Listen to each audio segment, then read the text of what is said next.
Marc, chapitre 4, versets 26 à 29.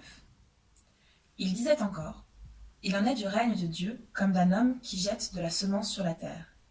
Qu'il dorme ou qu'il veille, nuit et jour, la semence germe et croît sans qu'il ne sache comment. D'elle-même, la terre porte du fruit. D'abord l'herbe, puis l'épi, enfin le blé bien formé dans l'épi. Et, sitôt que le fruit est mûr, on y met la faucille, car la moisson est là. »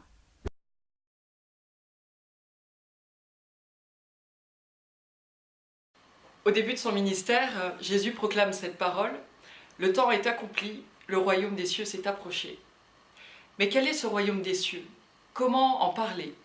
Avez-vous déjà essayé d'expliquer à quelqu'un, avec vos propres mots, ce qu'est le royaume des cieux? Pas si simple. Jésus, pour sa part, recourt aux paraboles, souvent courtes et percutantes. Elles utilisent un langage à la portée de tous. Littéralement, en grec, le mot parabole signifie mettre en parallèle. Et en hébreu, il implique aussi la notion d'énigme. Les paraboles sont des comparaisons qui font réfléchir, qui interrogent et mettent en route. Dans notre passage, Jésus compare le royaume des cieux à une expérience mystérieuse pour celui qui la vit, car il n'en comprend pas les mécanismes. Pour Jésus, le royaume des cieux n'est pas un retour à un âge d'or, comme l'espéraient certains de ses contemporains.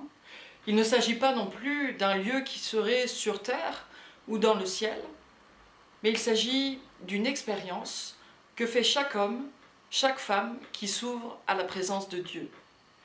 Accueillir le royaume des cieux, c'est ouvrir son cœur à Dieu, c'est l'accueillir dans sa vie, c'est lui dire oui, c'est décider de devenir son ami.